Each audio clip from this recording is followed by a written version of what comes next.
5, 4, 3, 2, 1, start. Administration, as we all know, has grown not only in volume but also in complexity.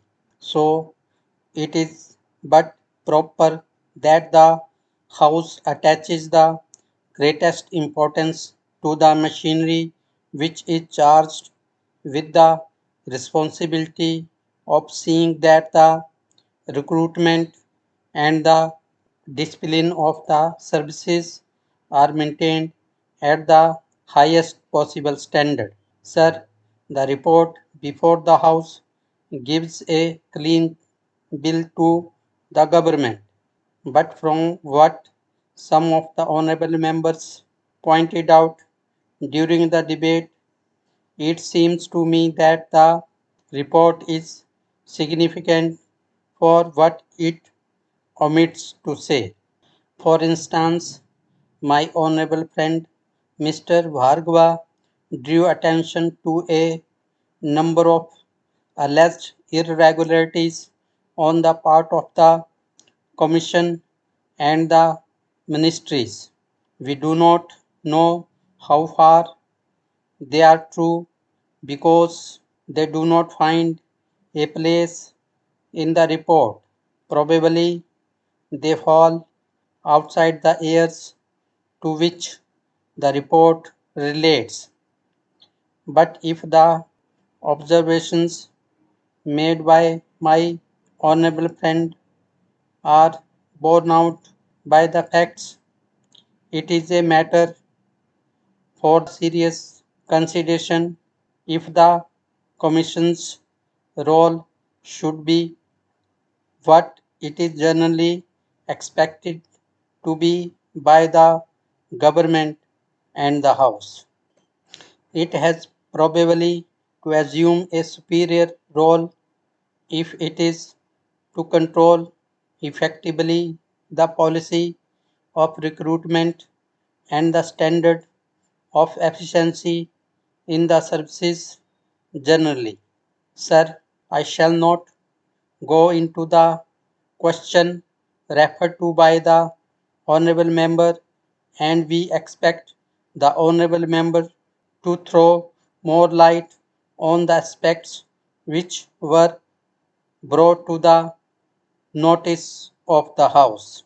Sir, reference has been made to a fall in standards. It is said that education in the universities and the educational system generally should improve, and unless that is so, we cannot have the desired personnel to man the services. In that connection, honorable members have referred to the need for improving not only the university stage of education but also the secondary stage.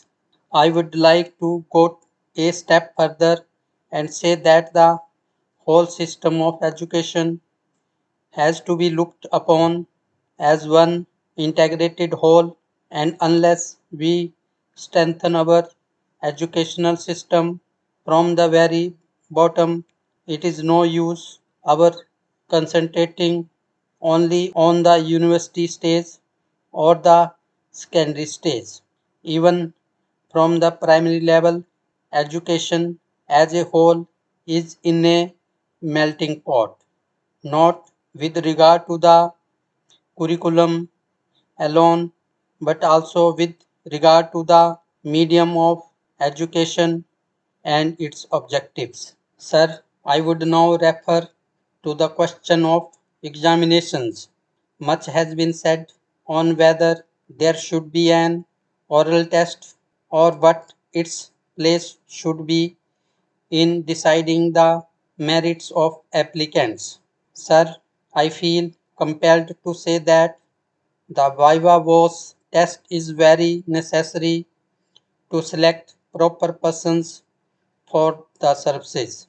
There is nothing sacrosanct about the written test. It depends, it is true, on the intellectual discipline that a person has gone through, but that is not all for judging the merit of a person.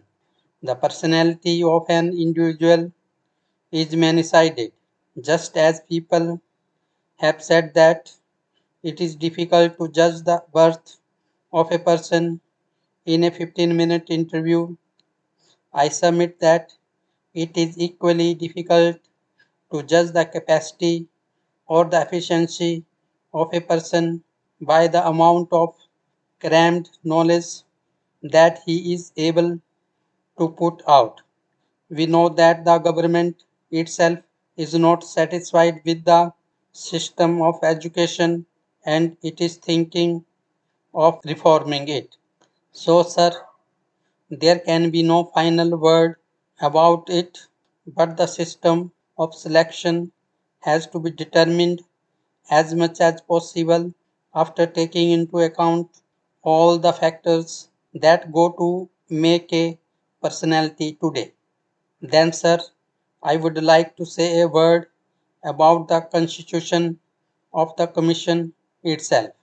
Much has been said about the need to maintain the dignity of the Commission and the preeminent place given to it in the Constitution. We are all agreed on that. It is necessary, I feel, that non official members of the Commission should be given security in their later years by providing for pension.